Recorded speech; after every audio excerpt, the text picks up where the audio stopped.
Estamos a full. Bueno, ahora, si les parece bien, ya estamos todos juntos acá para empezar este segundo encuentro del curso de Política Criminal en Argentina, Punitivismo Selectivo y Consecuencias Sociales. Este curso se ha organizado desde el Instituto de Estudios Judiciales de la Suprema Corte, junto con la Asociación Judicial Bonaerense. Tenemos acá con nosotros a los expositores, Hernán Olaeta, Federico Eisenberg y Pablo Zapuria. Recordarles, como decíamos la semana pasada, que en el campus del instituto pueden encontrar todos los materiales que gentilmente los docentes nos ofrecen para complementar lo que se charla acá. Y bueno, lo que decíamos recién, que en el canal de YouTube pueden encontrar los videos que los encuentros que semana a semana tenemos. Para comentarios, consultas que puedan llegar a aparecer, ahora vamos a dejar activado el chat para canalizar la fuerza vía. Así que bueno, sin ningún anuncio más, Hernán, Federico, Pablo, este espacio de ustedes, muchas gracias por estar con nosotros ahí. Buenísimo, bueno, muchas gracias. La verdad que hoy empezamos puntual, como siempre. Nos parece muy bueno, muy positivo esto de intentar respetar en la medida de lo posible el horario, así aprovechamos el máximo posible el tiempo, sobre todo teniendo en cuenta que bueno, a veces son exposiciones un poquito largas y es muy importante para nosotros la participación de ustedes, escucharlos, dialogar. Entonces la idea es un poco en línea con el anterior encuentro, dejar un espacio también para intercambios, para consultas, para opiniones, si podemos a mitad de la presentación y obviamente al final. En ese sentido, la metodología va a ser parecida, pero un poquito más ajustada a la del anterior encuentro. La presentación hoy va a estar básicamente de la mano de Pablo y de Federico. Yo voy a ir tomando notas de los principales comentarios, preguntas y sugerencias. Y en un momento vamos a hacer un corte para incorporar esos comentarios. Y al final, obviamente, también otro corte para incorporar los otros comentarios que quedaron pendientes y escuchar también las opiniones, las percepciones, las críticas y demás. De eso se trata. Yo, como inicio, digamos, del encuentro de hoy, y antes de pasar a la parte empírica, digamos, que es el núcleo central de esta clase o de este encuentro, me gustaría muy brevemente, retomar algunos conceptos básicos que establecimos la semana pasada. ¿Se acuerdan que yo planteé básicamente la idea de estudiar la evolución del poder punitivo en Argentina a partir de indicadores, de índices que surgen de las agencias del sistema penal? En ese sentido, previamente había un reconocimiento en la relevancia que tiene el discurso penal a la hora de pensar en políticas criminales o en políticas de seguridad, lo cual no implica que sea el único discurso. Por eso gran parte del encuentro de la semana pasada estuvo dedicada a analizar, aunque sea brevemente, o por lo menos definir que la política criminal puede ser abordada desde distintos campos, digamos, ¿no? Ahí, recuperando un poquito a Alberto Binder, decíamos que por general hay dos paradigmas en tensión: el paradigma de orden, que tiende más a la figura de la ley, de la retribución, y el paradigma del conflicto, que tiende más a incorporar otros actores sociales en la resolución de conflictividad que va más allá de lo penal, pero que a la hora de pensar políticas criminales había una redundancia en pensar siempre en medidas, decisiones, acciones que dependen fundamentalmente del sistema penal. Entonces, cuando uno hace el ejercicio, tanto en la opinión pública como inclusive en el campo académico y en el conocimiento de sentido común de la gente de a pie, digamos, cuando hablan de política criminal, de seguridad pública, en general las primeras referencias son a alguna de las agencias del sistema penal, ¿no? Se habla de reforma policial, se habla de reforma legal, reforma carcelaria. Entonces, el sistema penal o al menos ocupa un lugar muy preponderante a la hora de pensar la política criminal, más allá de que nosotros consideramos que no es la única respuesta, ni siquiera la más efectiva seguramente. Lo cual tampoco implica que no haya que mejorar la actuación del sistema penal, porque obviamente es un eslabón muy, muy importante dentro del poder punitivo y las políticas del Estado. Pero precisamente por esa redundancia y por la relevancia que tienen estas agencias, la investigación que básicamente planteamos como núcleo central de este curso, da cuenta un poco de qué fue qué indicadores surgen sobre cómo funcionó el sistema penal argentino en los últimos 15, 20 años, ¿no?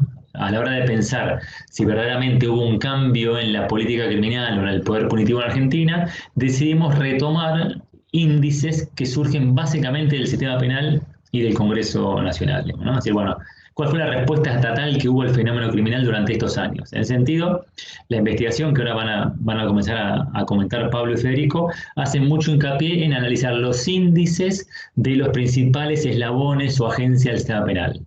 Cárcel, justicia penal, leyes penales, policía queda un poco relegada porque la verdad que sería para otro curso aparte, ¿no? Entonces, a partir de estos índices, estos indicadores, después poder discutir y analizar cuál fue la respuesta que, al menos institucionalmente, se le dio al poder punitivo en la Argentina. La última recomendación, antes de pasar, digamos, al análisis de datos, es que la investigación núcleo, digamos, de esta presentación abarca desde el año 2000 hasta el 2016. Después va a haber un agregado que avanza unos años más, pero pone el foco fundamentalmente en este periodo, digamos, ¿no? Así que lamentablemente el último periodo justo es el comienzo de una nueva, si quieren, pequeña era, digamos, de punitividad. De eso también vamos a comentar algo al final. Así que bueno, ahora primero creo que Pablo, después Federico van a empezar a comentar un poquito de qué se trata estos indicadores que estuvimos analizando en la investigación. Muchas gracias. Hola a todos y todas, gracias por estar participando. En el chat les vamos a estar compartiendo un link. Si ingresan al mismo van a poder visualizar al unísono con nosotros la presentación que vamos a estar compartiendo. De todos modos, Fede la va a estar compartiendo para que en esta pantalla podamos verlas todos y todas.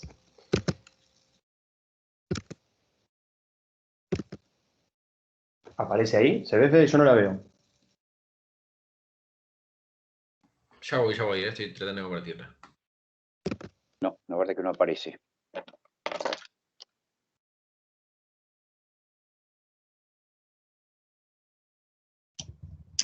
Miren, si quieren, hasta que aparezca, les comentamos que esta investigación se hizo de un grupo de investigación de la UBA. Vieron que la UBA está cumpliendo el aniversario, así que es nuestro homenaje también a la universidad, digamos, ¿no? Que a partir de un grupo de trabajo de la Facultad de Derecho de la UBA surgió esta investigación que ahora vamos a comentar. Ahí se ve perfecto, Fede.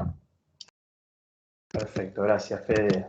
Bueno, en honor a los 200 años que recién mencionaba Hernán en la segunda clase, en el encuentro que hoy vamos a estar protagonizando, lo que vamos a estudiar justamente es el punitivismo en Argentina en las últimas décadas, desde las cifras, como decía Hernán, que establecieron las distintas agencias del Estado.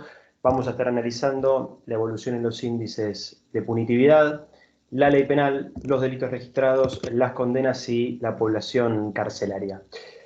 Ahora bien, a modo de introducción, la historia de los pensamientos criminológicos mostró cómo la cárcel se ha transformado en un instrumento vital para el ejercicio del poder punitivo del Estado. Si de las instituciones carcelarias hablamos, nos tenemos que remontar a fines del siglo XIII, a Florencia. Allí tenemos las primeras experiencias carcelarias, hacemos un rápido recorrido histórico. Luego vinieron las casas de trabajo en Holanda a principios del siglo XVII, se llamaron casas de trabajo justamente porque los holandeses, en el marco de su economía pujante, no querían desperdiciar ninguna mano de obra, y allí las personas que estaban privadas de libertad también trabajaban y alimentaban la plusvalía que reproducía la disciplina social que exigía el capitalismo social de aquella época. Y luego se empieza a dar un proceso de transición en el marco del diseño de las cárceles, tal cual las conocemos, más parecidas hoy en día en nuestro país y en el mundo, en el marco de lo que se conoció como el iluminismo en la segunda mitad del siglo XVIII, en el marco de los discursos disciplinarios y utilitarios. Allí podemos repasar la lectura, si se quiere, de Jeremy Bentham con el panóptico, que es un material que seguramente muchos y muchas de nosotros hayamos escuchado. Y para poder hacer un estudio más específico sobre los orígenes de las instituciones penitenciarias, siempre recomendamos el libro Cárcel y Fábrica, de dos criminólogos críticos italianos, que son Darío Melosi y Massimo Pavarini, que escribieron ese libro en el año 1980. Ahora bien, siguiendo con esta introducción, el crecimiento de la población penitenciaria en la Argentina ha dado cuenta cómo las prisiones han sido las herramientas favoritas y utilizadas para la resolución de los distintos conflictos sociales, es decir, que la cárcel ha sido el castigo por excelencia. Y para poder corroborar esta hipótesis que estamos afirmando, lo que vamos a hacer es justamente repasar distintas estadísticas que provienen y que surgen del Sistema Nacional de Estadísticas sobre Ejecución de la Pena, y ahí tenemos la cita que nos conduce hacia el costado derecho de la pantalla. El SNEP, el Sistema Nacional de Estadísticas sobre Ejecución de la Pena, mide todos los años la cantidad de personas que están privadas de libertad en todas las unidades de detención penal de la Argentina, tanto en las dependencias de los sistemas federales como provinciales.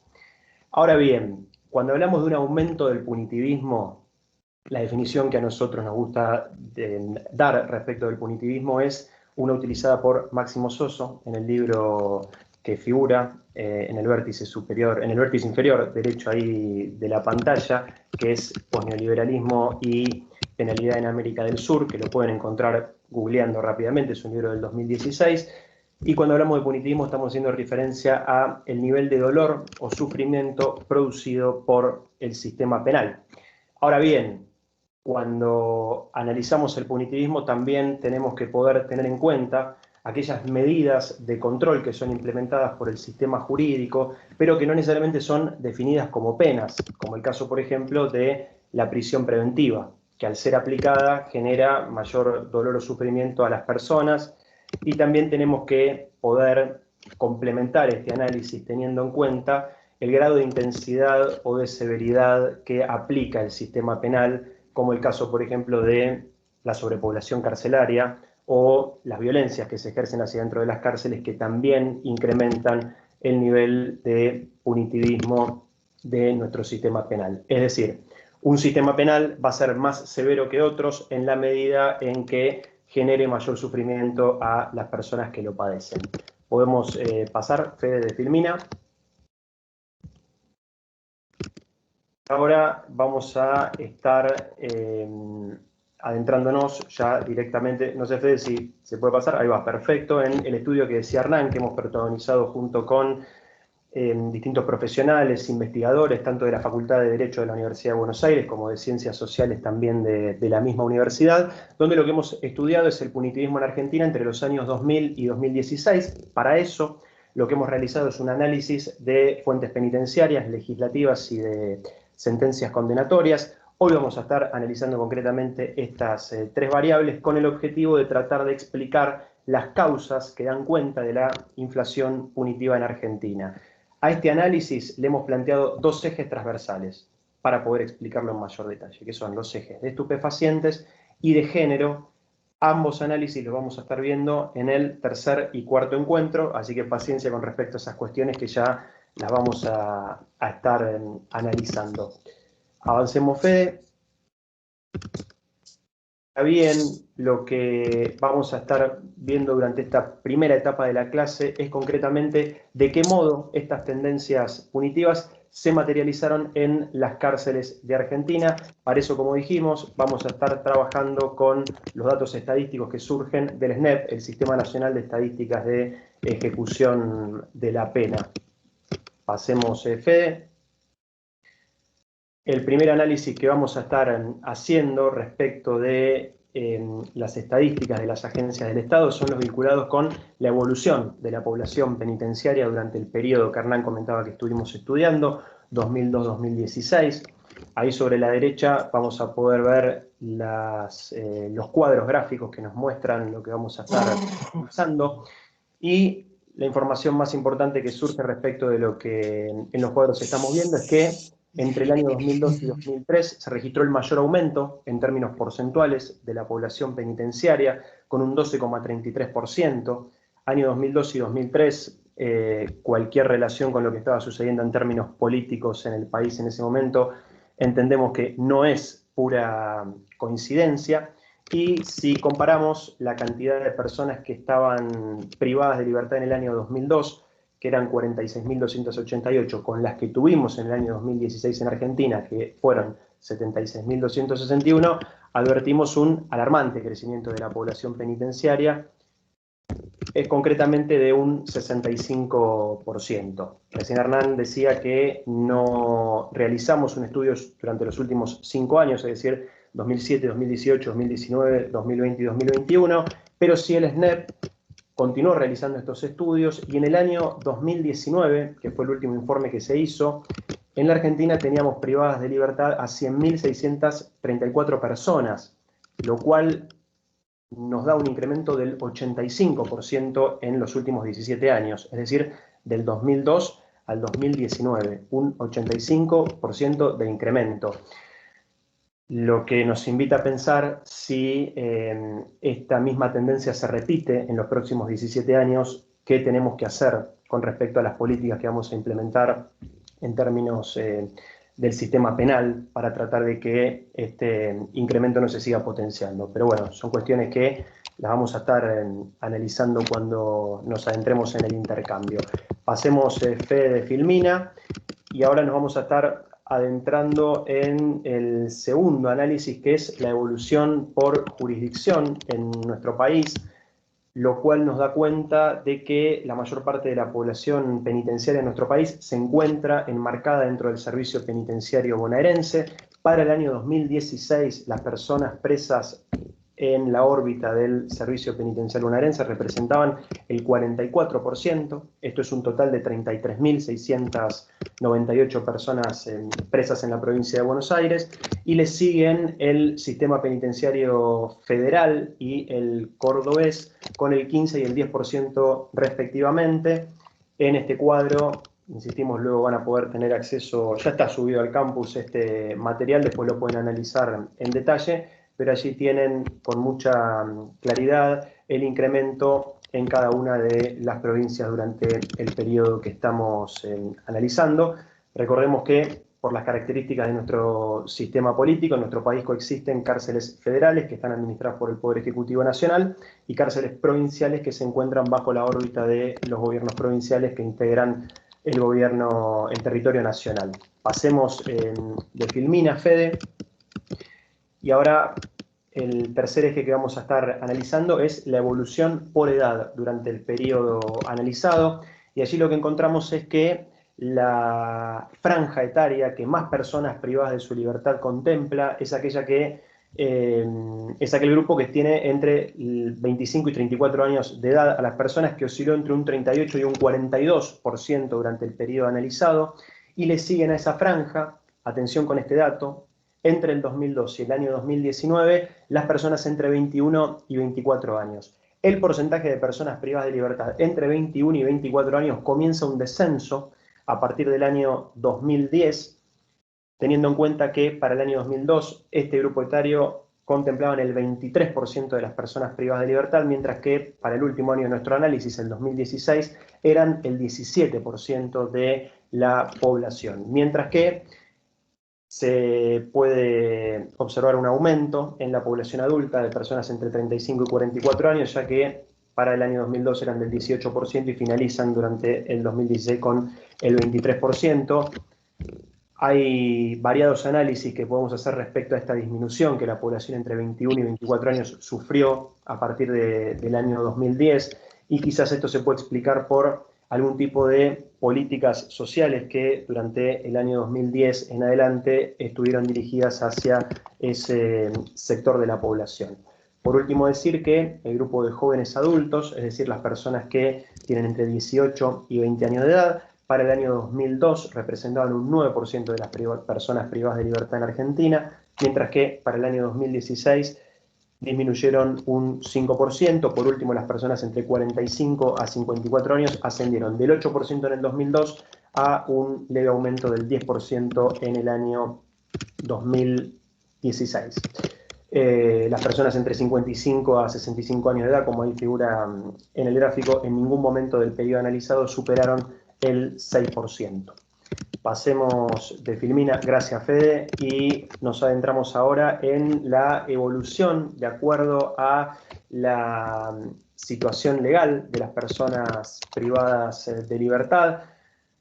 Ahora bien, lo que podemos ver es que los principales delitos por los cuales las personas se encuentran privadas de libertad son, en primer lugar, los robos y las tentativas, seguido por las infracciones a la ley 23737, la ley de estupefacientes, que Fede ya va a estar hablando en la cuarta clase sobre esta cuestión en particular. Estos tres delitos constituyen el 55% y el 63% del total de las menciones. Los robos durante el periodo estudiado crecieron un 64%, mientras que los homicidios dolosos consumados aumentaron un 70% en todo el periodo analizado. Las infracciones a la ley 23737 registran un aumento del 117% entre el año 2002 y 2016. Lo que podemos ver es que a partir del año 2016 comienza a haber un análisis respecto de los delitos de la 23737 que está diversificado. Es decir, ya no se empieza a hacer un análisis global a los delitos de infracción de esta ley, sino que se empieza a analizar concretamente si estos delitos tienen que ver con la tenencia, con la comercialización, con el tráfico o con otras variables. Va a ser interesante analizar estas estadísticas durante los próximos 10 años, donde se pueda estar contemplando el análisis de estas variables compartimentadas. Avanzamos ahora sí, Fede, a la próxima filmina. Nos vamos a encontrar con la evolución de las personas privadas de libertad en Argentina con respecto a su situación legal. Ahí podemos ver en el cuadro cómo la línea verde es el total de las personas privadas de libertad, la línea roja las personas procesadas y la azul las personas condenadas. Y allí podemos ver una variable interesante a partir del año 2010, donde la población sin condena se reduce y se empareja con las personas que se encuentran presas con sentencias judiciales. Ahí hay una cuestión importante que tenemos que destacar, y es que la población penitenciaria no es que disminuyó, sino que dejó de aumentar con la misma frecuencia con la que lo venía haciendo los años anteriores en relación con la población encarcelada. Una última cosa con respecto a la evolución de acuerdo con la situación legal de las personas privadas de libertad en Argentina, y es que entendíamos que a la hora de realizar este análisis también se deben contemplar las personas procesadas sin prisión preventiva, para poder hacer un análisis completo de esto que nos ha faltado en el análisis que hemos realizado, sobre todo por esto que decíamos al principio, un sistema donde tenés un porcentaje mayor de personas sin condena contra un sistema penal que tiene la mayor parte de la población encarcelada sin condena, es menos severo, pero insistimos, nos faltó ese análisis para poder completarlo de forma integral. Ahora sí, avanzamos, Fede, al próximo análisis, y allí nos vamos a encontrar con la evolución de las personas privadas de libertad en función de la evolución de su condena. Y allí tenemos que las personas que se encuentran presas en Argentina entre 3 y 9 años son la mayoría de todos los años. En ningún momento del periodo las personas presas entre 3 y 9 años, con condenas entre 3 y 9 años, disminuyen el 50%, oscilan entre los últimos 5 años entre el 52 y el 53%. Las personas con condenas menores a 3 años, es decir, con delitos escarcelables, se han incrementado durante el periodo, ya que en el año 2002 ocupaban el 6%, mientras que en el año 2016 ocupan el 10%. Las personas privadas de libertad con condenas entre 10 y 15 años ocupan entre un 15 y un 20% del total durante todo el periodo, mientras que la población con condenas superiores a 15 años de prisión conforma el 8% aproximadamente a lo largo del periodo estudiado. Y por último, analizamos las personas con prisión perpetua en la Argentina. Los porcentajes entre el periodo estudiado oscilan entre el 4 y el 10%. Entre 2017 y 2018 se encuentran los números más elevados de personas con prisiones perpetuas, concretamente con un 9 y un 10%. Y como podemos ver en el cuadro, durante el año 2015 y 2016 se observa una tendencia a la baja con un 5 y un 4% respectivamente. Avanzamos en la próxima filmina, y allí luego ustedes con tranquilidad van a poder observar con mayor nivel de detalle los números vinculados con lo que recién veníamos mencionando, que es la evolución de las personas en función de la duración de la condena, con números absolutos. Avanzamos a la próxima, Fede, y nos encontramos con el análisis de la evolución de las personas, de las muertes de las personas, perdón, privadas de libertad en la Argentina. Y atención con esto, porque entre 150 y 270 personas mueren cada año en unidades penitenciarias argentinas, según datos proporcionados por el Ministerio de Justicia y Derechos Humanos de la Nación.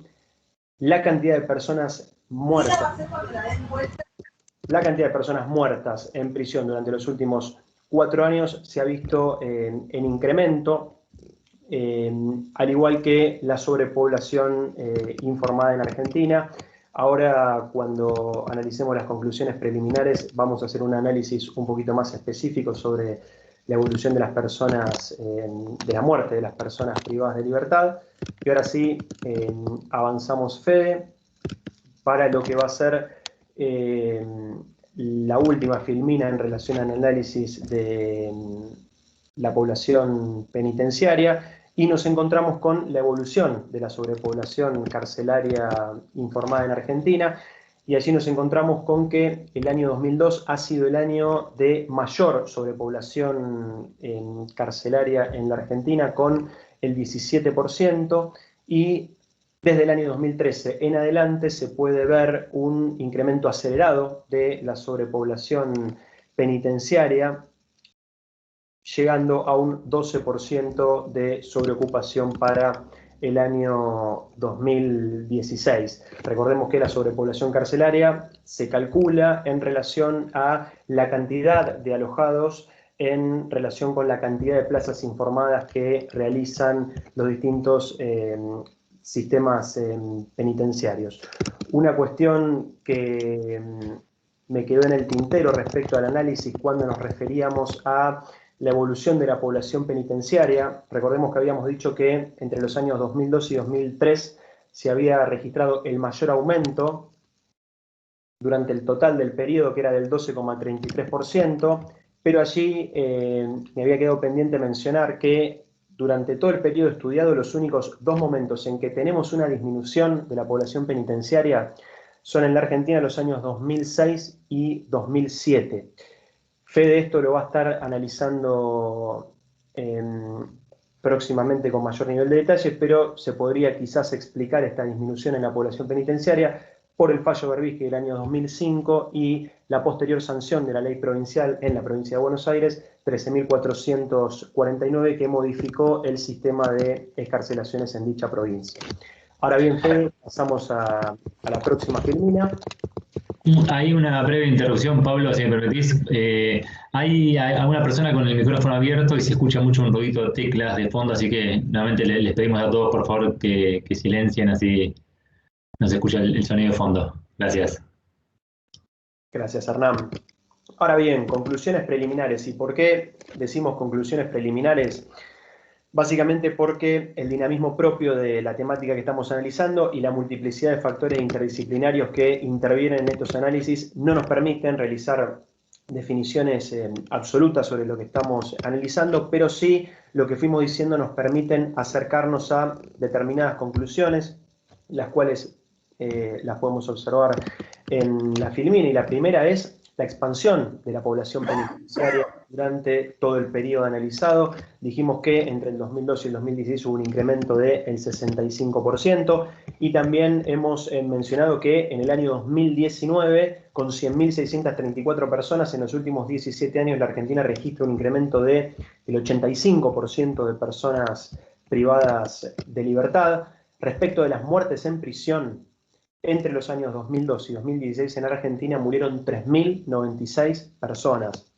Un dato que es absolutamente alarmante y que pareciera pasar desapercibido por los grandes medios de comunicación y muchos de los eslabones del sistema judicial argentino. Lo que veníamos diciendo al principio, la reafirmación del punitivismo como respuesta a la conflictividad penal, corroborado por estos índices. Pasamos a la última filmina, Fede, y nos encontramos, como decíamos hace un ratito, con un podio respecto a los delitos por los cuales las personas están privadas de libertad en Argentina, el cual se encuentra protagonizado por los robos y las tentativas en primer lugar. Luego dijimos que vienen las infracciones a la ley 27737 y en tercer lugar los homicidios dolosos. Y ahí nos surge un interesante elemento de análisis, y es que ni los delitos económicos ni los delitos ambientales se registran entre las principales causas de encarcelamiento, por más que quizás el daño que estos delitos implican pueden generar mayor sufrimiento para la sociedad. Ahí, bueno, existen distintos niveles de análisis para explicar por qué estos delitos no se encuentran entre los de mayor persecución. Luego, ya analizamos que podemos registrar cambios significativos en los grupos etarios, concretamente a partir de la estadística que mencionamos, y es que desde el año 2010 en adelante se produce una disminución de las personas que entre 21 y 24 años se encontraban privadas de libertad, mientras que hubo un aumento de las que tenían entre 35 y 40. Por último, y esto sería redundante, pero es importante reforzarlo, el colapso del sistema penitenciario en Argentina a partir de las cifras de sobrepoblación penitenciaria que hemos estado analizando, y esto trae como consecuencia una vulneración masiva y sistemática de los derechos humanos de las personas privadas de libertad a partir de la sobrepoblación, hacinamiento y mayor cantidad de muertes bajo custodia que pudimos analizar durante el periodo. Dicho esto, y disculpen la velocidad, tenemos muchas cosas interesantes por analizar. Le doy paso a Fede para que continúe con el análisis de las cuestiones vinculadas con las sentencias y las fuentes legislativas. Gracias.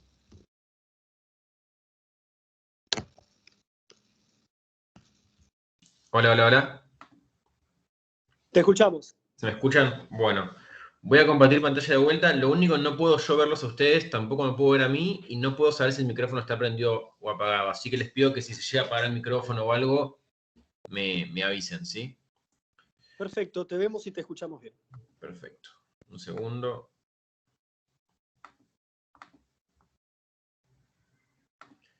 Ahí va. ¿Se me escucha, no es cierto? Sí. Sí, sí. Perfecto. Bueno, a ver si lo ponemos en pantalla completa. Ahí está.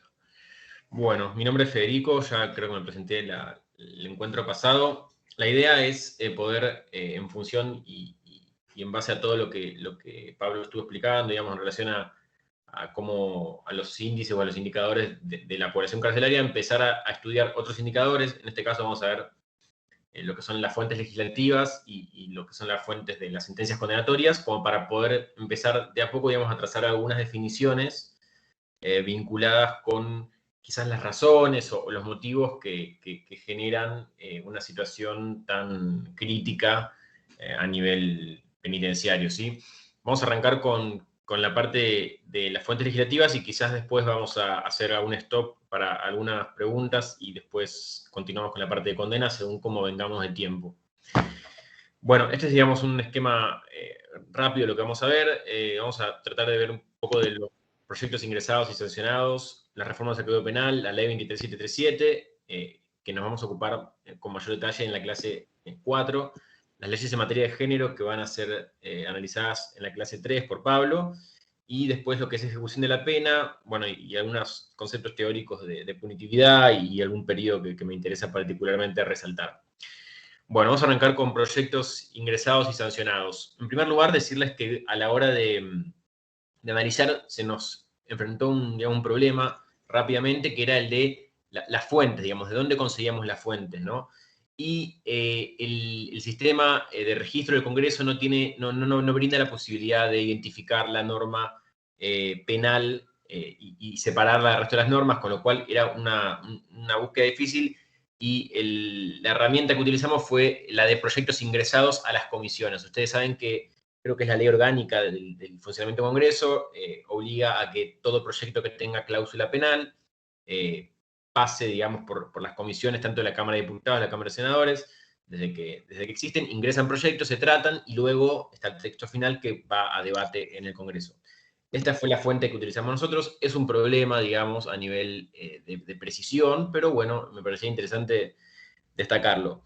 Hay algunos periodos que van a ver que registran 0 proyectos ingresados, sobre todo en el Senado. La comisión existía, pero digamos, evidentemente eran años complicados y quizás justo ese año no ingresó a la comisión penal del Senado ningún proyecto.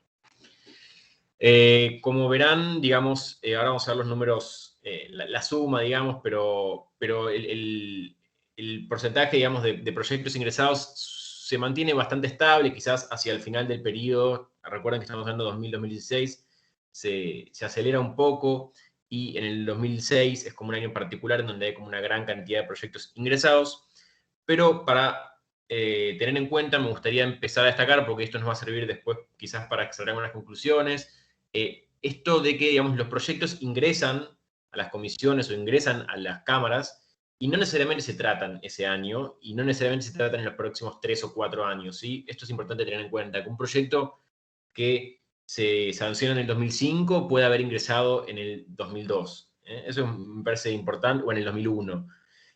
Porque después nos va a servir, o puede pasar que se incorpore, por ejemplo, otro proyecto y se complementen los proyectos y después se traten, ¿no? Pero me parece importante entender que un proyecto puede estar años y años dando vueltas en el Congreso, ¿sí? En el periodo 2016 ingresaron en total 4.223 proyectos a la Comisión de Legislación Penal de la Cámara de Diputados y se sancionaron 74, ¿sí? Y en el mismo periodo ingresaron 2.356 proyectos a la Comisión del Senado y se sancionaron 113, ¿sí? Así que más o menos estamos hablando entre 100 y 200 leyes con cláusulas penales, ¿no? Leyes penales o leyes que contengan cláusulas penales en el periodo que estamos analizando. Obviamente hay modificaciones o leyes penales que claramente modifican el Código Penal. Hay algunas que pueden no hacerlo, digamos, cláusulas específicas, pero la mayoría de ellas lo hace. Entonces nosotros también tratamos de analizar, porque era más simple también, y más gráfico, las modificaciones al Código Penal que existieron durante el periodo, ¿no? Y nos encontramos con que el Código Penal fue modificado 71 veces durante este periodo. Parece poco, ¿no? O sea, digamos, parece poco y parece mucho a la vez, pero también es interesante pensar que es un código penal muy viejo, que, digamos, este año, creo que, no sé si en el 21 se sanciona, o en el 20, pero es un código penal con una fuerte base punitivista, a mi modo de verlo, aunque sea, y que ya tiene 100 años, con lo cual tampoco es loco pensar esto de que haya pocas reformas, porque ya es un código penal muy punitivista. Y después, digamos, de estas 71 normas, digamos, intentamos nosotros identificar cuáles son las leyes que realmente para nosotros aumentaban la punitividad, ¿no es cierto? Y para eso utilizamos dos conceptos teóricos. Uno es el del aumento del quantum punitivo. Con esto me refiero a proyectos de ley que o bien incorporen nuevas figuras penales o bien aumenten la pena, ¿no? El castigo respecto de figuras que ya existían. Y por otro lado, el otro parámetro que utilizamos para medir cuándo una ley representa una mayor punitividad es el de las medidas restrictivas de la libertad. Por ejemplo, medidas relacionadas con el cómputo de la pena, bueno, ya vamos a ver en este caso reforma de ejecución penal, etcétera, ¿sí? Acá les hice un brevísimo raconto de las normas, de las 15 o 20 normas que nosotros creemos que representaron realmente un aumento en la punitividad, que eso no quiere decir que realmente hayan impactado luego, eso es otro tema para que después vamos a charlar, pero bueno, digamos, obviamente están las leyes del 2004, Bloomberg ya lo vamos a hablar, es importante, es crucial, digamos, para entender de qué se trata todo esto. 2004 hay leyes como la incorporación del agravante de robo con arma de fuego, el delito de tenencia de arma de fuego de uso civil se incorpora al Código Penal, se restringe el acceso a la libertad condicional bajo algunas condiciones específicas para determinados delitos, que después se agranda, digamos, la lista de delitos, sube a perpetua algunos delitos vinculados con la integridad sexual seguidos de muerte, se modifica la escala para medir los concursos reales, no se otorga el periodo de prueba a condenados por delitos sexuales, digamos, los 2004, 2005, hay una ley muy importante que es la ley que conocemos como la ley de desfederalización, vinculada, es una reforma a la ley de drogas en realidad, la vamos a analizar bien detenidamente en la clase de estupefacientes, porque sí creo que es una norma que tiene un impacto real e importante en los indicadores que estamos viendo. Lo voy a dejar para su momento, porque aparte no estamos tan bien de tiempo. Se tipifica la pornografía infantil, se determina, bueno, esto que la prescripción para delitos sexuales, no sé si recuerdan, empieza a contar, digamos, desde que la víctima tenga la mayoría de edad. Digamos, no sé si se entiende a qué nos referimos con leyes que aumentan una mayor punitividad, ¿no? Estos son los dos parámetros que usamos. Se deroga el avenimiento para delitos sexuales. Ya en 2012 tenemos una ley que se va a ocupar para una ley de género, en la clase de género.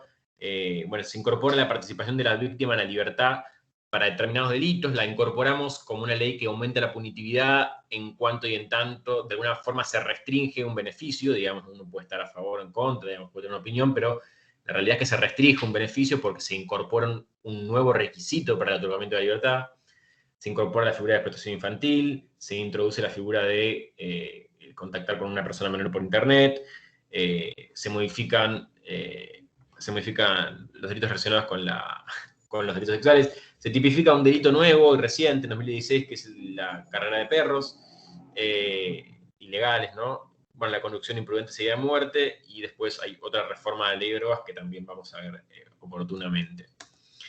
Me importaba ahí, digamos, darles un pantallazo general de cuáles son las normas, digamos, de estas 71 normas, más o menos, digamos, hay unas 15, 20 leyes que nosotros creemos que han, en mayor o menor medida, aumentado la punitividad, digamos, desde el punto de vista legislativo, ¿sí? Luego tenemos la ley 23737, no es el Código Penal, pero sí es una ley muy importante porque, como Pablo comentaba hace un rato, ha crecido mucho la población penitenciaria a lo largo de todo este periodo, vinculada con delitos de drogas, por eso es una ley importante. Es una ley que entre el 2000 y 2016 ha sufrido 41 modificaciones, modificaciones que fueron realizadas, digamos, a través de leyes algunas del Congreso, como vimos, algunos decretos presidenciales, resoluciones ministeriales, resoluciones de otros organismos que han impactado también en esta ley, pero me interesa, y particularmente el famoso anexo 1, que digamos donde se contienen las sustancias estupefacientes que están contenidas para las que son aplicables esta ley. A modo de ejemplo, les quise comentar, digamos, que aumentaron de 2010 a 2015, aumentaron, eso es un 25%, creo, así que es bastante, digamos, y de alguna forma jugar con esto de preguntarles también, digamos, ¿es aumentar la punitividad, incorporar más sustancias estupefacientes a la lista de sustancias estupefacientes? Sí, no, bueno, porque es una pregunta que queda ahí planteada, ¿no? Ahora bien, de las modificaciones que hubieron a la ley 23737, ¿todas representan un aumento de la punitividad? No. En principio no existen modificaciones relevantes que representen un aumento significativo. Es decir, la ley 23737 es bastante punitivista desde el inicio, no tiene modificaciones importantes que hayan aumentado la punitividad a nivel legislativo. Pero, digamos, hay que tener en cuenta, ya lo vamos a ver con mayor precisión en la clase de estupefacientes, que hubieron determinadas situaciones a lo largo de este periodo que fueron impactando en mayor o menor medida en la ley. Por ejemplo, la ley 26052, que es la ley de desfederalización, que vamos a ver que tuvo un impacto, ¿sí? Sobre todo, y lo adelanto rápidamente, en materia de detección de casos y, digamos, de condenas en materia de comercialización, ¿sí? No tanto tráfico. La jurisprudencia en la materia, fundamental para entender la problemática. El fallo Arriola del 2009 es un antes y un después, y se ven los números, digamos, quizás un poco después, 2010 se empieza a ver, pero es fundamental para entenderlo. Luego, en 2016, se decreta la emergencia en materia de seguridad pública. Es muy importante porque también aumenta mucho el presupuesto de las fuerzas de seguridad para perseguir delitos, con lo cual también empieza a impactar eso de alguna forma en los números. Y figuras, es un ejemplo, digamos, el arrepentido, pero algunas figuras penales que se empezaron a incorporar en los últimos años, a utilizar en los últimos años, que definitivamente tienen un impacto importante también, yo creo, en el tema de drogas en general, ¿sí? Así que no hubieron modificaciones relevantes a nivel legislativo, pero hay algunas cuestiones que impactaron y que podrían llegar a tener que ver con una explicación, digamos, integral de por qué aumenta tanto la población penitenciaria en materia de estupefacientes. Luego tenemos otro tipo de leyes que impactan mucho en la población penitenciaria, sobre todo, digamos, que son las que tienen que ver con la ejecución de la pena, ¿sí? Particularmente, hoy vamos a hablar de la ley 27375, sancionada en 2016, que es una modificatoria a la 24660, que introduce modificaciones relevantes. Digamos, esto es un breve raconto, no se trata acá de estar explicando leyes ni leyendo leyes con ustedes, porque no tiene demasiado sentido, sí de que puedan comprender de qué se tratan, al menos rápidamente. Quizás no todos trabajan en el ámbito penal o en el ámbito judicial duro, ¿no? Que es el que maneja más que nada estos temas, pero hay algunas modificaciones relevantes en este año, 2016 estamos hablando ya. Aumento del plazo necesario para solicitar el periodo de prueba, aumento del plazo para solicitar las salidas transitorias, modificaciones a la libertad condicional, hay un rechazo directo a la libertad condicional para penas mayores de 8 años, denegación de libertad condicional para reincidentes de determinados delitos, modificaciones a la libertad asistida. ¿Por qué traigo esta colación? Porque de vuelta, es una ley que yo creo que, digamos, la investigación un poco nos llevó a esta creencia de que definitivamente son leyes que tuvieron un impacto importante en el aumento de la población carcelaria y en aumento de la sobrepoblación, como Pablo contaba hace un rato, ¿no? Bueno, algunas primeras reflexiones de esta primera parte. Primero, un desenvolvimiento parlamentario atento a la opinión pública. Y acá viene el periodo 2004 Bloomberg.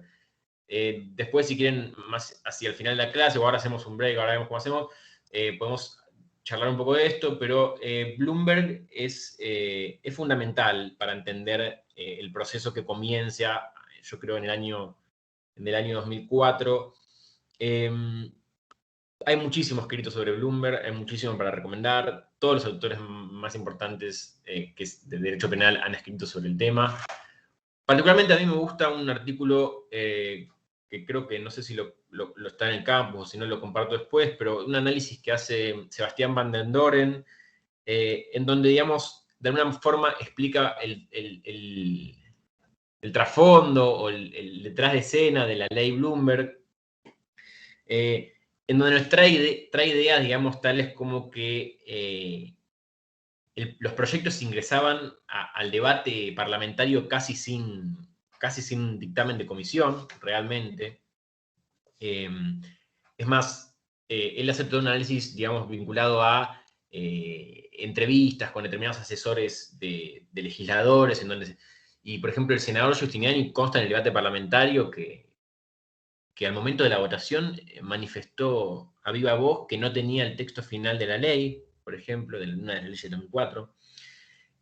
Después, interesante pensar esto de que Bloomberg no presentó ningún proyecto de mano propia, ¿no? Y de que todos los proyectos que se sancionaron, digamos, en ese periodo, ya estaban circulando en el Congreso hacía varios años, ¿no? Esto es importante, lo decía al principio, cuando empecé a hablar, esto de que no necesariamente los proyectos fueron ingresados en ese momento, eran proyectos que ya estaban ingresados hacía varios años, y de alguna forma Bloomberg se transformó, Bloomberg no, el contexto de Bloomberg se transformó en un acelerador y en un ok, ¿no? Para que estos proyectos puedan tener asidero, digamos, y ahora cuento, digamos, por qué viene esta reflexión. Sí también cuenta que Bloomberg participaba activamente de los debates en comisión, se lo dejaba pasar a los debates en comisión, a las mesas de la comisión, y él, digamos, bueno, hasta hay una anécdota que lloraba, digamos, entonces era como muy difícil para quienes debatían el proyecto supongo, no estar de alguna manera influenciado por el asunto.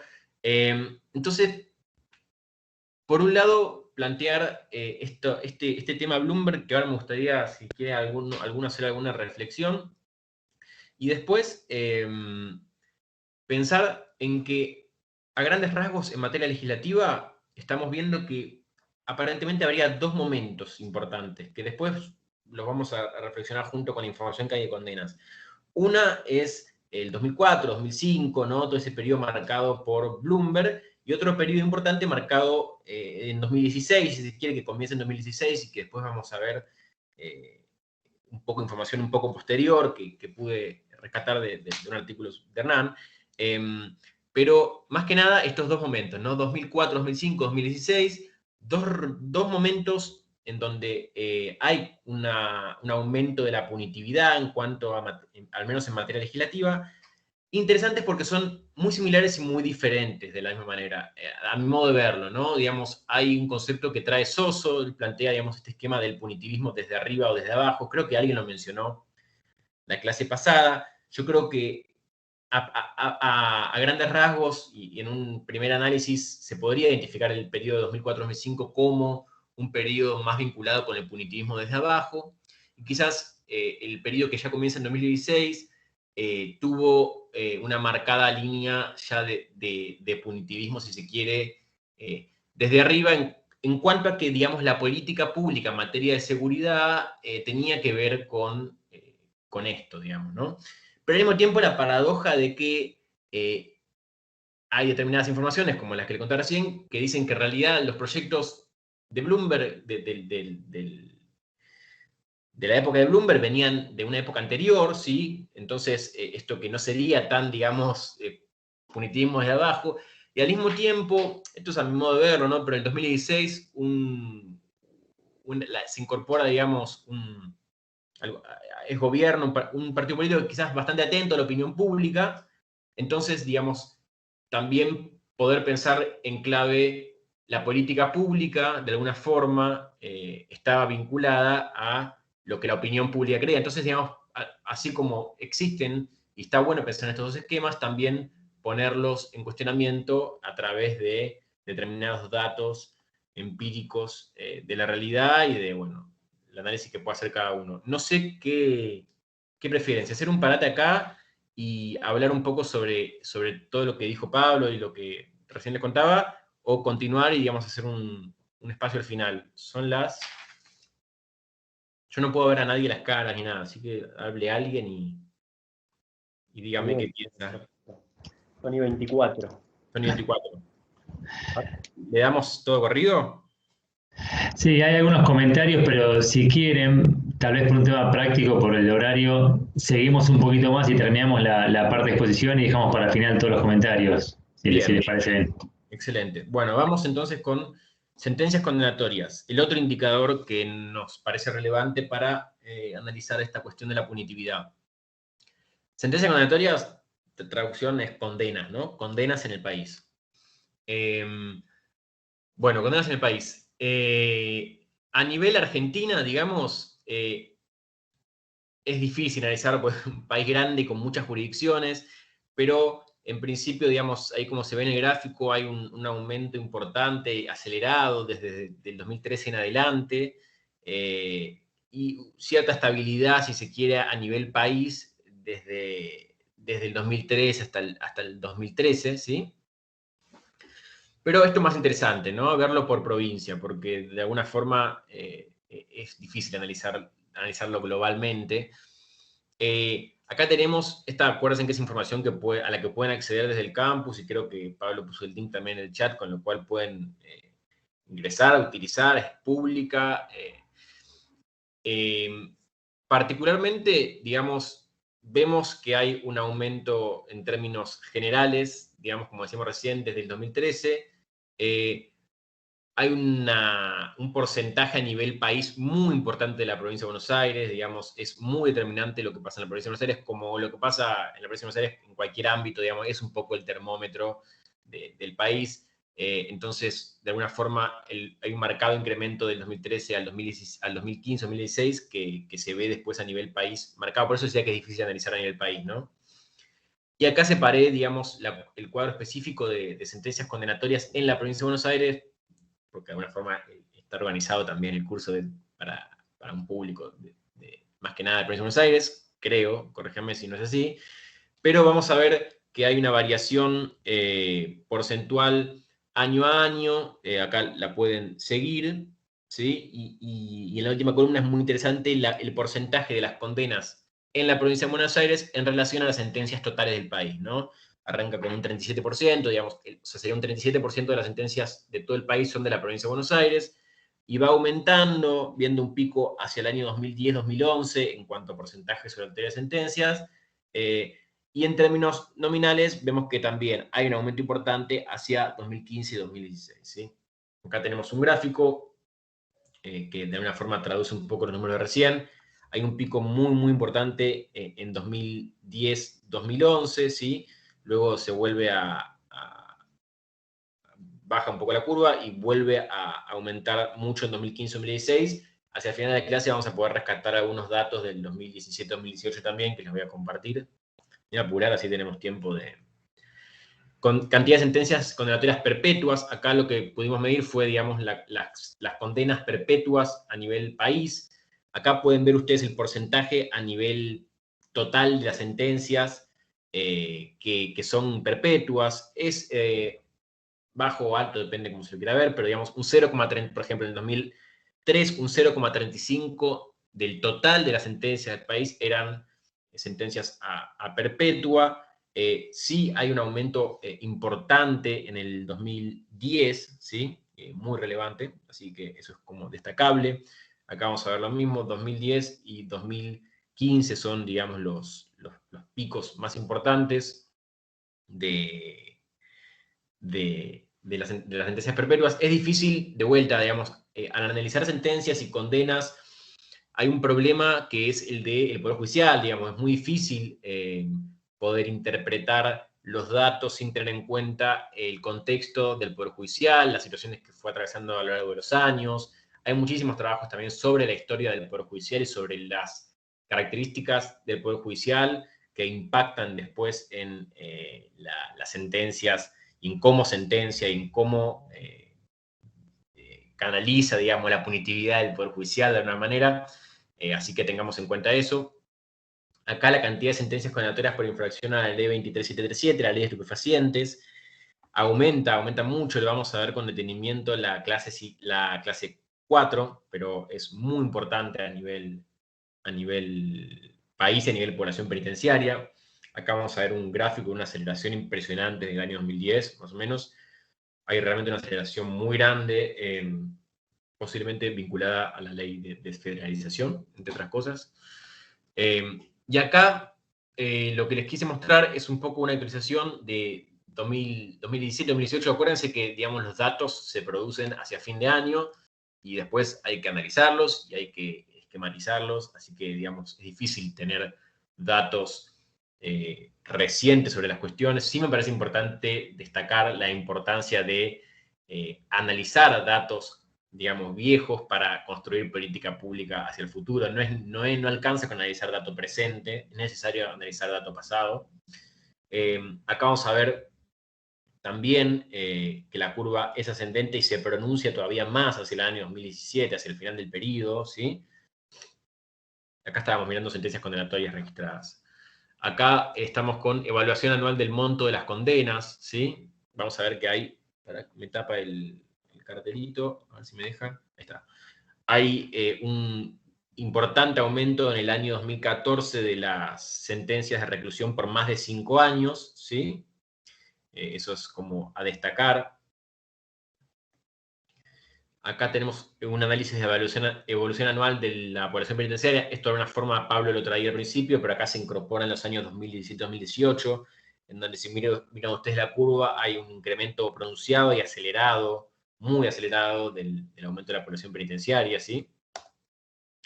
Y acá traerles un poco unas reflexiones finales, si se quiere, reflexiones finales y disparadoras del debate que se puede dar a continuación, que espero que esté bueno. Uno es el tema Bloomberg, un poco ya lo dijimos, son iguales todas las reformas, con esto me refiero a 2004, 2016.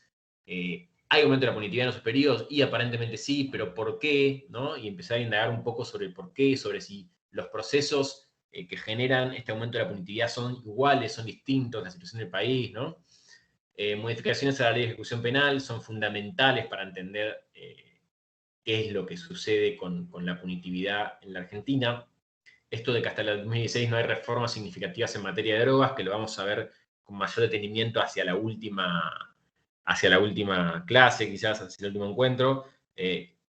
Por el contrario, la jurisprudencia nos indica que que en algunos aspectos y respecto a algunos delitos habría cierta tendencia a la baja, pero esto no sucede, ¿no? Entonces, digamos, pensar un poco qué es lo que sucede. Hay una pregunta que, digamos, la dejo ahí en el tintero, que creo que Pablo la va a abordar mucho mejor en la clase, el encuentro siguiente, que tiene que ver con la figura del femicidio, digamos, que de alguna forma interpela, ¿no? En cuanto al análisis de la punitividad, digamos, es una figura que aumenta la punitividad, sí, ¿no? Definitivamente sí. Ahora bien, ¿es una figura que es importante legislar? Bueno, yo creo que sí también, ¿no? ¿Es posible analizar el impacto real que ha tenido? Quizás es prematuro todavía, ¿no? Porque es prematura la figura y quizás es prematuro todavía analizar datos empíricos del impacto que ha tenido, pero bueno, creo que es un tema del que Pablo se puede ocupar más que nada en la clase siguiente. En materia de condenas, de vuelta, en términos nominales, ¿no? Desde el 2004 al 2010, a nivel país, vemos una tendencia ascendente, ¿sí? 2004-2010 ascendente. Entre 2011 y 2013 un leve descenso, un descanso, si se quiere. Pero a partir de 2014 hay una fuerte suba que es muy pronunciada desde el año 2016, ¿sí? Como veíamos hacia el final del periodo 2017-2018 empieza a aumentar mucho y creo que los datos, Hernán no me va a dejar mentir, de 2019 y 2020 no deben ser tampoco demasiado buenos. Bueno, esto les traje unos datos, unas conclusiones estadísticas, si se quiere, un poco para cerrar la presentación. En el año 2007, por cada 41 delitos registrados, ¿sí? Cuando hablo de delitos registrados, estoy hablando de los delitos registrados en el SNIC, ¿sí? Que es el sistema en donde se registran los delitos por la Fuerza de Seguridad. En el año 2007, ¿sí? Por cada 41 delitos registrados se registró una condena, mientras que en 2017, 10 años después, cada 37 delitos hubo una condena. Para el año 2007, por cada 23 delitos registrados, había una persona privada de libertad, mientras que en el 2018 lo hubo cada 16 delitos. Y por último, en 2017, por cada condena registrada, había 1.8 personas presas, y en el año 2017 había 2.1. Estos índices, como dicen, nos ilustran y ratifican una fuerte tendencia del incremento de las condenas y especialmente de las personas presas. Entonces, así a modo de conclusión, podríamos decir que en términos generales hay un aumento selectivo en los indicadores oficiales de la punitividad, hay incrementos leves en relación a las tasas totales de criminalidad, ¿no? Delitos cometidos, delitos registrados en realidad, hay incrementos leves en relación a las tasas de delitos de criminalidad, un 13% aproximadamente, hay un aumento moderado en relación a las tasas de condena, un 25%, y hay un aumento exponencial en relación a las tasas de encarcelamiento, que es del 60%, ¿sí? Así que bueno, de alguna forma, un poco la idea del curso es dejar planteada esta información para poder generar debate y continuar pensando entre todos, o cada uno, de qué se trata todo esto. Acá traje un ejemplo final que está muy vinculado y es una pregunta disparadora hacia la clase 4, que tiene que ver con los delitos registrados por la... Estas son las típicas cosas que uno prepara por si después nos arma el debate, como para generar, digamos, una pregunta disparadora del debate. En el caso de delitos registrados por las policías y fuerzas de seguridad, hay una tendencia bastante estable en delitos contra las personas y contra la propiedad en el último periodo. Delitos contra la propiedad hay un leve aumento en distritos como la provincia de Buenos Aires, pero hay un marcado aumento en los casos de infracción a la ley de drogas, ¿sí? O sea, se detectan una cantidad estable a lo largo del tiempo de delitos contra las personas y contra la propiedad, pero hay un marcado aumento en los casos de infracción de la ley de drogas. Entonces, acá un poco la pregunta, sobre todo 2018-2018, es ¿qué pasa, no? ¿Hay una guerra contra las drogas? ¿No hay una guerra contra las drogas? ¿Se puede llamar así? ¿Aumentan los casos registrados? ¿No aumentan los casos registrados? Bueno, aumentan los casos registrados, ¿no? Digamos, es lo que estábamos diciendo. Así que bueno, siendo las 36, si quieren podemos abrir la presentación. Dale, gracias Fede. Yo ahí lo que agregaría también como cierre, me parece importante para ordenar la presentación, es que ustedes vieron, bueno, tal vez con cifras para ilustrar, a veces no estamos acostumbrados a ver tantas cifras, pero ustedes vieron que el sistema penal muestra como distintas fotos o miradas sobre este posible aumento de la punitividad que hubo en los últimos años. Lo que pasa es que a veces cada uno de estos eslabones trabaja en forma autónoma o a veces coinciden. Lo que se ve en esto, digamos, analizando los delitos, las sanciones de leyes penales, las condenas y los presos, es que a veces hay momentos de coincidencia en el que todos los eslabones del sistema penal parecen endurecerse de una manera bastante homogénea, digamos, ¿no?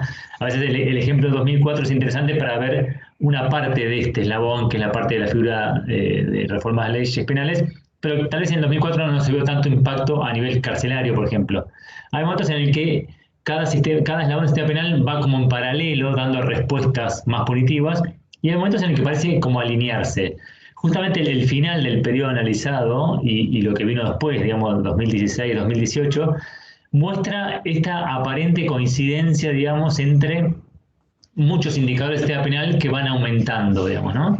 Entonces, ahí la pregunta, parece una de las preguntas o una de las conclusiones que surgen marcadamente es si todas estas líneas de políticas que se imponen desde el sistema penal no terminan repercutiendo casi únicamente en la situación carcelaria, digamos, en el sistema carcelario, más que en la prevención del delito. Porque lo que uno ve con los números es que lo que verdaderamente tuvo un crecimiento exponencial y terminó obviamente con una declaración de emergencia es la situación carcelaria. Ahora bien, estos impulsos punitivos que se vieron en forma descoordinada a veces y coordinada a otras, ¿tuvo un impacto por fuera del sistema penal? Digamos, más allá de empeorar la situación carcelaria, que eso es evidente que pasó, ¿tuvo algún otro efecto? ¿O son más que nada impulsos descoordinados que tal vez, como surge de varios de los testimonios, surge o de presiones de los medios de comunicación o de la opinión pública o respuestas por ahí más pragmáticas? Me parece que eso es interesante para ver, sobre todo analizándolo a partir de números, digamos, ¿no? Ahí, bueno, ahora obviamente damos la palabra, pero yo quería destacar un par de participaciones. Bueno, primero Soledad hizo un comentario sobre las multas, que está muy bien.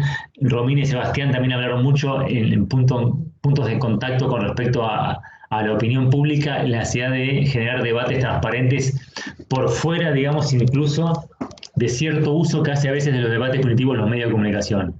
Los medios de comunicación nosotros los dejamos afuera de lo que tiene que ver con datos, pero es evidente que tienen un rol muy importante, digamos, ¿no? El tema es que si uno agota la discusión solamente a que la culpa es de los medios, evidentemente se queda corto porque hay una responsabilidad que va más allá de los medios, ¿no? Más allá de los comentarios que estamos intercambiando con el chat, ¿alguien quiere ampliar un poco alguna opinión? Acá veo, bueno, hay muchas opiniones en el chat, pero no sé si las últimas, no sé si Sebastián, vos querés contar un poco, por ejemplo, lo que estás comentando acá en el chat o Romina misma.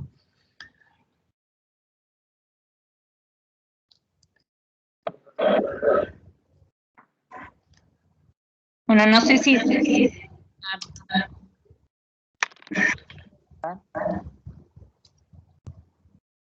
Te escuchamos, pero ahora te dejamos de escuchar.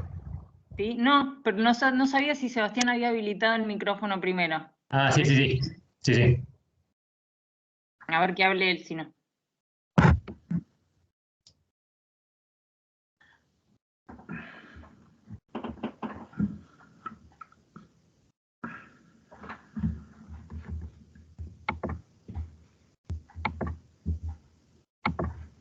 Bueno, quizás parece que no escucho mal yo. Dale vos, Romina. No, bueno, como veníamos hablando ahí por el chat en privado, cuando empezaron a decir los números, todo, digo, qué loco, como que no, el tema sea quizás iniciarlo está bien por la opinión pública o por la presión que impongan los medios o lo que sea, pero la necesidad de que haya un debate y que ese debate sea abierto y realmente incluya a todos los operadores que son relevantes en la materia. Pero no solo digo jurídico o para cambios legislativos, me parece importante que se hable en serio, porque guiarse por un caso o una presión o algo tan puntual que abarque solo algo tan reducido para una ley que supuestamente tiene que abarcar una cantidad indeterminada de casos y que sea útil y poder aplicarla después, porque estos parches legislativos, como decían en un momento, ¿qué utilidad tienen al fin y al cabo? Seguimos modificando en el día a día y ¿de qué sirve? ¿Qué utilidad tiene? Si no es algo abierto que incluya a todos y pensando en una política criminal que tenga cierta lógica, o sea, acorde a algo. Sí, coincido, porque además a veces parece como que los debates se agotan en los medios de comunicación, digamos, ¿no? Y no se abren en otros lugares. Ahí Amílcar había pedido la palabra, así que disculpame, Amílcar, la demora, te escuchamos. Hola, sí, ¿qué tal? Buenas tardes a todas y todos. En principio, bueno, también resaltar la exposición anterior y desde el inicio también todo lo que se viene dando. A mí lo que en principio me surge más que todo es una inquietud. Hay una filmina o una, sí, de las filminas que pasaron, que si mal no recuerdo el título, tenía que ver con la cantidad de sentencias por jurisdicción. Y me llamó poderosamente la atención que estaba encabezado, que para mí no era una sorpresa por la provincia de Buenos Aires, segundo venía Capital Federal, y tercero, ahí me llamó la atención una provincia, creo que es de Corrientes, si mal no recuerdo. Y entonces pensaba analizar, bueno, uno dice, bueno, provincia de Buenos Aires más Capital Federal reúnen aproximadamente, para redondear, un 40% de la población del país. Después, vos decís Corrientes.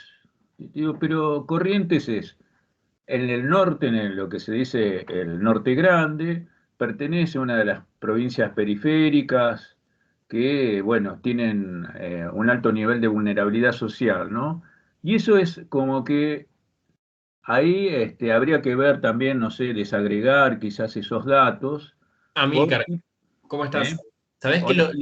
te aclaro, estaban ordenados alfabéticamente, por eso aparecía Ah, Corrientes, ah, justamente. Ahora si querés lo comparto de vuelta, así lo pueden ver. Estaría bueno ordenar también, seguramente Hernán tiene esa información, ordenar, digamos, por provincia, cuáles serían las que tienen un mayor nivel de punitividad, no, de sentencias condenatorias en tipo ranking. Yo no lo pensé armar así. Ahora que me lo decís, podría haber armado como si fuera un ranking de... claro, claro. Yo entonces ahí errada mi... mi No, postura. no, igual también que lo comentes porque viene bien aparte como aclaración. En el libro, nosotros tenemos publicado el libro, los datos están en tasa, porque hay una aclaración, les prometo que es lo único que digo así de metodología, pero cuando uno analiza números absolutos, un poco, esto viene la comentario de Mija, tiene que ver con esto, que tener en cuenta la población residente, ¿no? Entonces, realmente en estadística, cuando uno quiere comparar entre provincias o entre países, usa el concepto de tasa, que es, bueno, cuántos presos hay en relación a la población del lugar, digamos, ¿no? Entonces se arman los famosos rankings de tasas, digamos, ¿no? Ahí en el libro nosotros trabajamos con el concepto de tasa, porque además, si no, es injusto para las provincias muy populosas, como Buenos Aires, que siempre van a estar primero, digamos, ¿no? Claro. Está muy bien la aclaración. María Isabel había pedido también la palabra, así que si querés te escuchamos, María Isabel. Hola, buenas tardes. Bueno, no, yo quería hacer una reflexión respecto a, yo soy, bueno, en este momento jefa de la pericial de San Isidro, pero en realidad tengo 28 años de perito, soy perito trabajadora social. Desde que cambió el código, hacemos cientos de informes de medidas de alternativa de prisión, de evaluaciones pedidos por los juzgados de garantías, por los juzgados criminales. Y me parece que esto es una reflexión por la observación a lo largo de los años.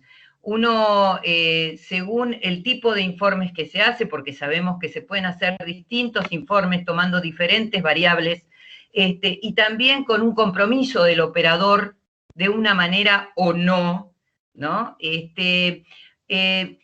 Uno a lo largo de los años se ha debatido presentando informes donde se evaluaba como más allá, como las posibilidades, las alternativas para la reinserción, si se hace esto, esto y esto, está la posibilidad, digamos, no cerrar solamente en si la familia es continente o no, muchas veces hasta no se tiene muy claro, digamos, desde el otro lado, ni qué es lo que se pregunta solo con lo que dice el código, pero bueno, y en realidad uno lo que ve muchas veces cuando se sigue eso y se ve qué pasó, ves que a los 2, 3 años te vuelve la misma evaluación. Quiere decir que muchas veces, por lo que se ve, digamos, solo se pide por un tema de procedimiento, es decir, bueno, ahí llegó este momento, hay que evaluarlo, pero decimos no, porque en realidad el juez no puede, digamos, trabajar en toda esa temática, digamos, de reinserción o asistencial que ese detenido sería necesario para que poder, digamos, evaluar la medida. Y yo me pregunto desde hace muchísimos años por qué desde la política criminal no se trabajan en propuestas de casas, digamos, de medio camino, de reinserción, que pudieran reasegurar de alguna manera este trabajo, en un trabajo combinado. Creo que hay muchos operadores que conocen y que pueden aportar mucho con respecto a esto, y es un campo muy interesante, y un gran signo de pregunta siempre, ¿no?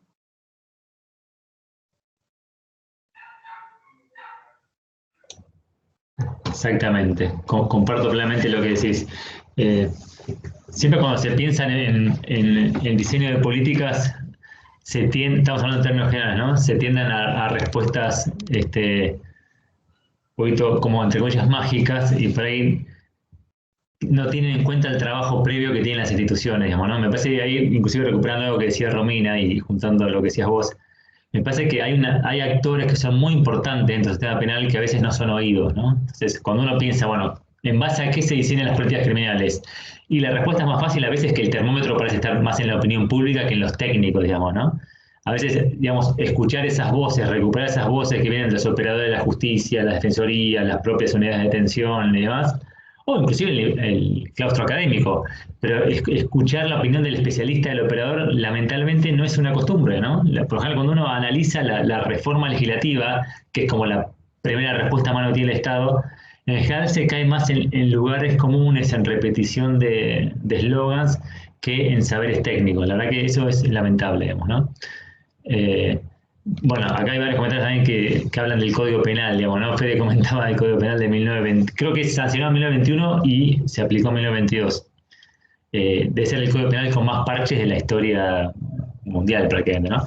Pero igualmente la pregunta de fondo, todos reconocemos la importancia de un buen Código Penal y un buen Código Procesal Penal, ¿no?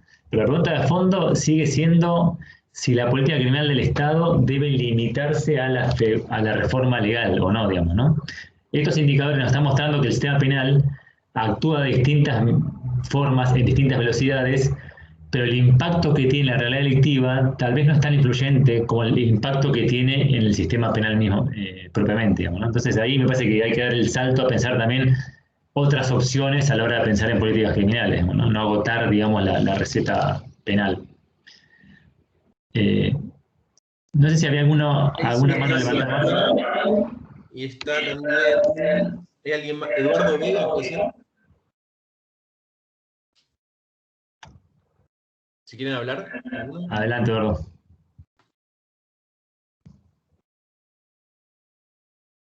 ¿Yo sería Eduardo Vega? ¿O hay otro Eduardo? Sos vos. Ah, no, yo estaba analizando todo lo que ustedes hablaban y mientras tanto estaba pensando en una especie de combo, porque acá creo que cuando subieron el texto al portal, me fijé mucho en las estadísticas, pero vi que resaltaban mucho lo que era la política de Frente para la Victoria, decía, y la política de Macri. Después hablaron del tema Bloomberg, que yo me acuerdo que fue una especie de catástrofe jurídica penal en ese momento, y empezaron a aumentar la gran cantidad de detenidos. Y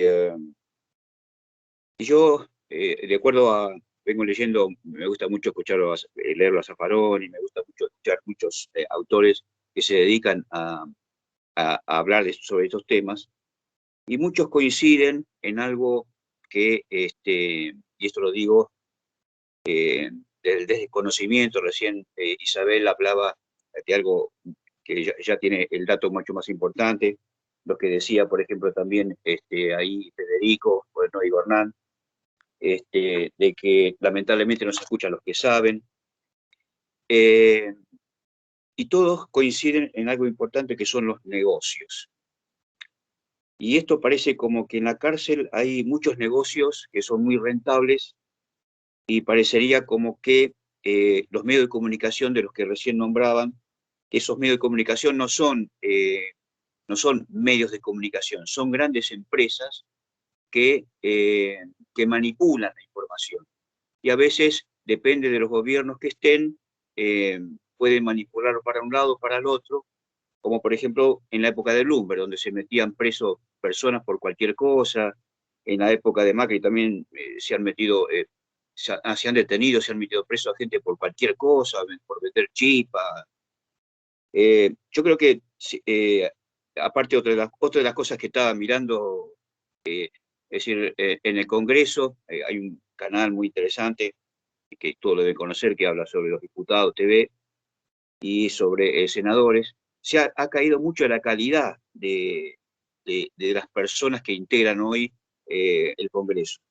Y yo creo que todo eso, sumado a que tenemos 100 años, como dijo recién el señor ahí, el compañero, de un código penal. O sea, yo creo que acá, si no hay un debate profundo entre, fundamentalmente, como la gente como Isabel o como tantas personas que saben tanto del tema, si no hay un debate donde se empiece a estudiar el por qué llegamos a estos niveles de delincuencia, si no se empiece a poner los organismos necesarios para poder resolverlo, yo creo que van a seguir aumentando los casos y va a ser permanente, digamos, una especie de guerra entre los que quieren meter preso y los que quieren resolver el tema criminal. Y para mí eso lo tienen que dar el anfitrión de todo eso, tiene que ser justamente estos lugares que son los desde los lugares académicos, ¿no? Tendrían que ser los anfitriones para poder regular un poco esa discusión que calculo que en algún momento, si Dios quiere, se tendría que dar. Bueno, nada más, no sé si... Dale, gracias Eduardo. Había varias personas, estamos con muy poco tiempo, lamentablemente siempre pasa lo mismo, no importa, llegamos hasta donde llegamos. Creo que María Laura estaba primera en la lista, ¿puede ser? ¿Qué tal? Buenas tardes. No, estaba un chico que se llama Jerónimo primero. Perfecto. No sé si quiere hablar primero él que Dale, Jerónimo. Disculpen, había levantado la mano. ¿Puedo hablar? Sí, por favor, adelante. Bueno, sí, no, estaba viendo el chat y había dos cuestiones que quería hablar, porque, bueno, yo soy de Santa Fe, mi nombre es Jerónimo Ferreira, trabajo en cárceles, y bueno, y como ustedes, también lo conozco a Máximo y me parece un genio, y sobre todo presentar una cuestión que es la situación en Santa Fe, en cómo se fue modificando la población carcelaria. En la provincia de Santa Fe, en el 2008, la Fundación de Política Pública Progresista, que tenía que ver con el documento básico, que es más o menos como una puesta en valor. Disculpen, porque venía corriendo de otra habitación. Es una puesta en valor de un documento de Máximo, que es un paper que publicó en una revista peruana, o de Ecuador, sí, Urbio me parece. Y es interesante porque ese documento básico delinea una política carcelaria con 5 principios básicos que modifica algo que Federico Merlini tocaba sobre que un dato influyente es ver el tema de los informes carcelarios.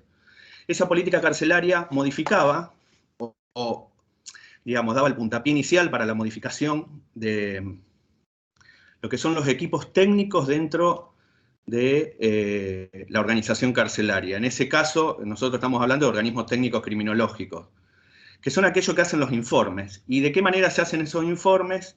¿O qué finalidad tienen esos informes? Santa Fe, entre el 2008 y el 2016, bueno, con altos y bajos, esas modificaciones fueron teniendo efecto respecto de un lineamiento respecto a esos informes en donde se intentaba separar el informe carcelario del clásico, de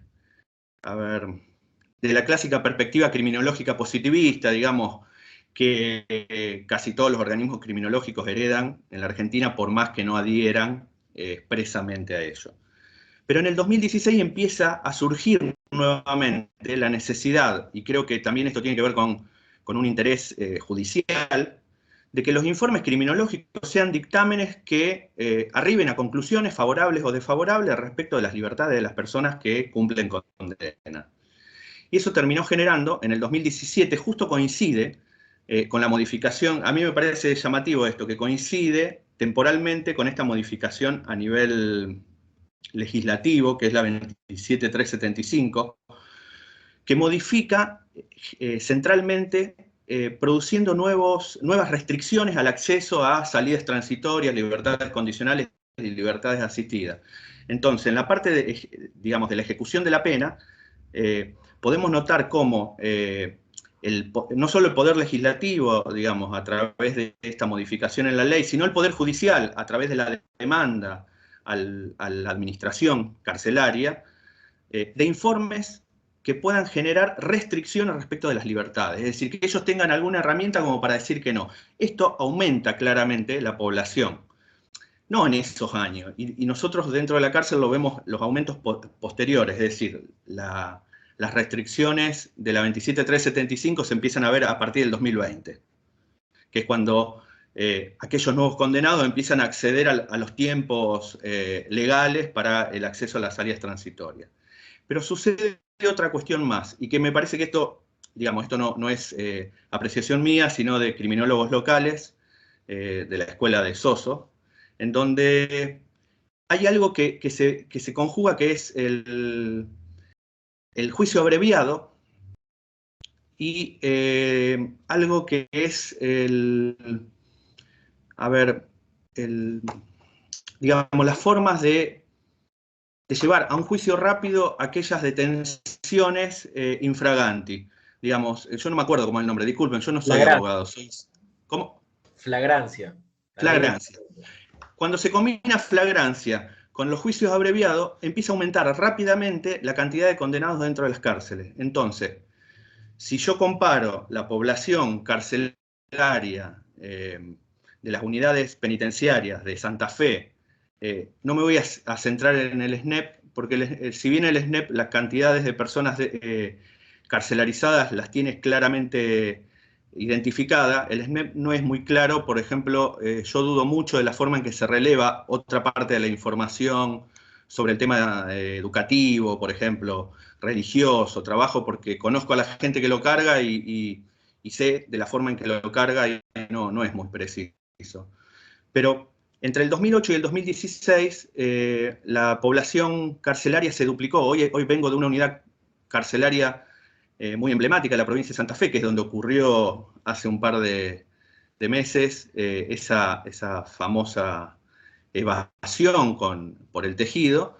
Y, por ejemplo, en un pabellón que en el 2011, cuando trabajaba ahí, había 36 personas privadas de libertad, hoy hay 3 veces más, 90. Porque se alojan de a 3. Una población carcelaria que en la unidad de Piñero era de 600 habitantes, 600 personas privadas de libertad, hoy son 2.100.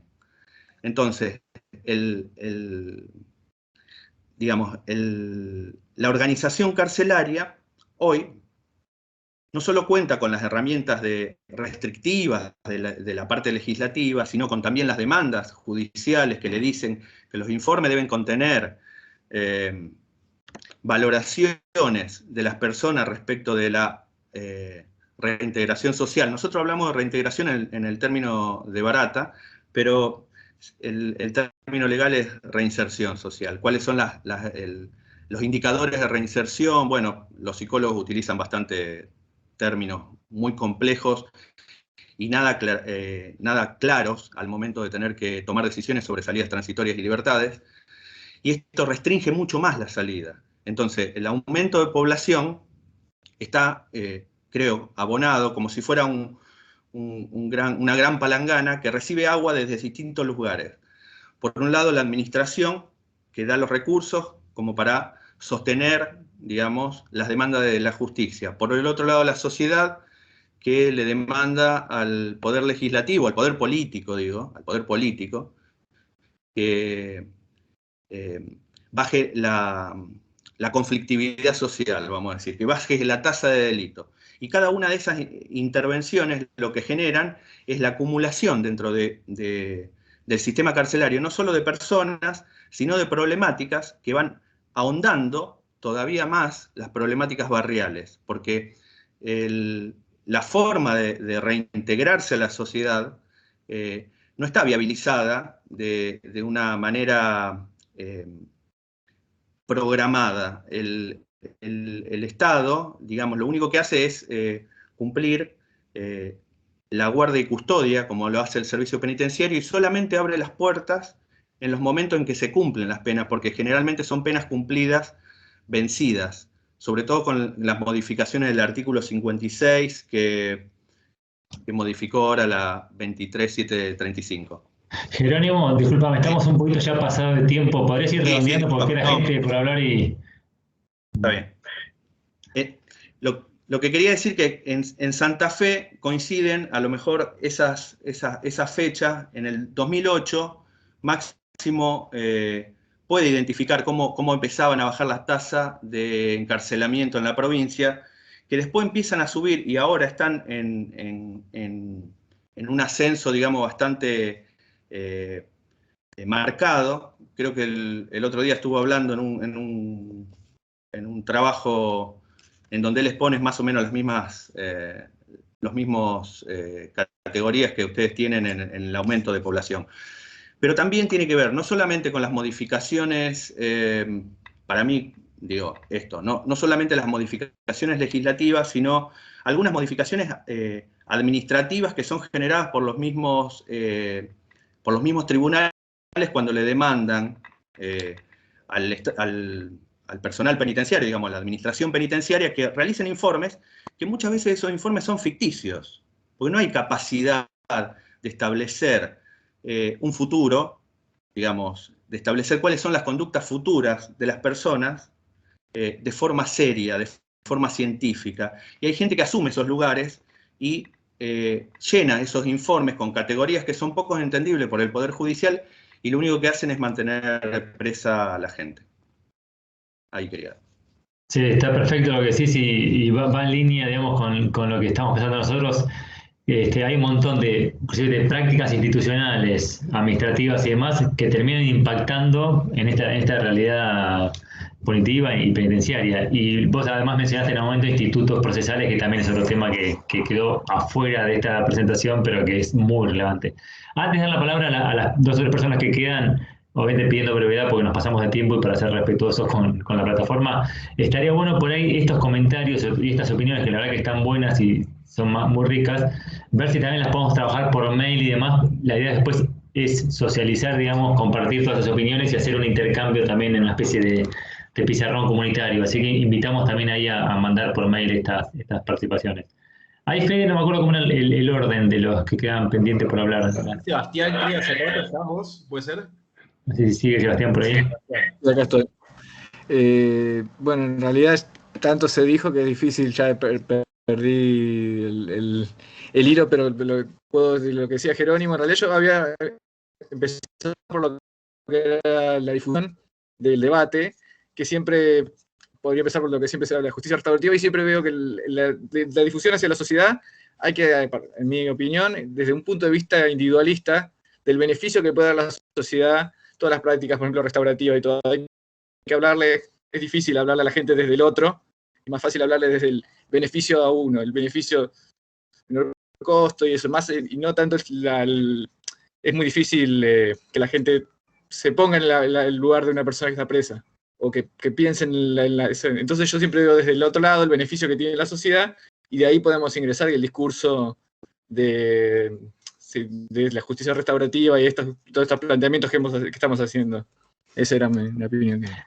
Sí, justicia restaurativa es un tema muy importante que se coló y tiene bastante buena prensa, porque lo que pasa, lo que dice Sebastián me hizo acordar a una anécdota personal. Digamos, trabajo en el Ministerio de Justicia hace mucho tiempo, ¿no? Y me acuerdo de un funcionario que decía que él, cada vez que daba una buena noticia, por ejemplo, que instalaba programas deportivos en unidades de ayuda, dice, le volvían palos, dice, salía nota al diario y eran todas, o sea, ¿para qué le das más? Entonces, no es un tema muy marketinero, digamos, ¿no?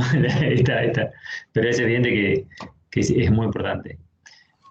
Teníamos la mano levantada. Yo veo MF, no sé vos, Fede, Pablo, María Laura. ¿Qué tal? Buenas tardes, ¿se me escucha bien? Perfecto. Sí, perfecto. Buenísimo. No, quería primero que nada agradecerles a tanto Hernán, Pablo como Federico por sus posiciones y por los invitados que estuvieron emitiendo sus comentarios. Yo quería hacer como un resumen en cuanto a lo que es la sobrepoblación carcelaria y los números de fallecimientos de gente privada de su libertad dentro de las cárceles. Yo, desde el 2019 que soy voluntaria en una unidad de la Penitenciaría General San Martín, detrás del Shopping Soleil, no sé si lo ubican, que forma parte de una de las tantas cárceles que tiene la provincia de Buenos Aires, que está en el ranking primero de la cantidad de gente que tiene, y hablando también un poco de lo que es el famoso concepto de reinserción social. Muchas veces pasa que hay muchas como reformas legislativas y aumento de penas y demás elementos, sin tener en cuenta la realidad social que se vive dentro de la cárcel y de la gente privada de su libertad. Es terrible la violencia que hay ahí adentro por exactamente este tema, la sobrepoblación carcelaria. En una celda donde tienen que haber 2 o 3 personas, hay 5 o 6. Y además de que son personas con una carga de violencia muy alta, se da todos estos números de gente que fallece dentro de la cárcel, y también un tema muy importante que mencionó recién Hernán, de un juez que quiso incorporar quizás actividades deportivas para que la gente privada de su libertad haga algo dentro de la cárcel y que recibe quizás palos o críticas. Creo que es muy importante, no sé si conocen la Fundación Espartanos, que empezar a incentivar este tipo de movilizaciones, porque la gente de afuera espera que haya reinserción social y que no se cometan delitos y que la gente no sufra, que no haya delitos, pero a la vez se critica cuando se quieren dar posibilidades a la gente privada de su libertad, formas de bajar la carga violenta que llevan encima. Entonces la pregunta sería, ¿cuál es el equilibrio entre la opinión pública y también la opinión conociendo la realidad social? Porque muchas veces pasa esto, se emiten muchísimas opiniones sin conocer los problemas de fondo o la propia realidad, que mucho, sobre todo los medios de comunicación, tergiversan también sin conocer. Nada, esa es mi opinión. Muchas gracias por el espacio. No, a vos, por favor. No sé si queda alguien más en los minutitos que, bueno, ya estamos pasados en realidad. Pero, y si no, bueno, lo recuperamos al principio de la clase que viene y con este intercambio de mails, como les parezca. Perfecto. Gracias. Les agradecemos mucho, la verdad que es muy interesante, y promesa, para la próxima vamos a intentar empezar un poquito antes esta parte del debate, porque la verdad que es súper interesante y surgen temas por ahí que no están en la presentación y que son muy relevantes. Los temas se mencionan hoy todos: opinión pública, medios de comunicación, reformas procesales, reformas administrativas, justicia restaurativa, programas carcelarios, todos relevantes a la hora de pensar política criminal, así que está muy bueno que lo traigan. Bueno, si quieren, para intentar cumplir un poco con el horario, que nos pasamos un poco, le damos las despedidas y arrancamos el martes que viene, el jueves que viene puntual. Gracias. Buenas noches. Buenas noches, gracias.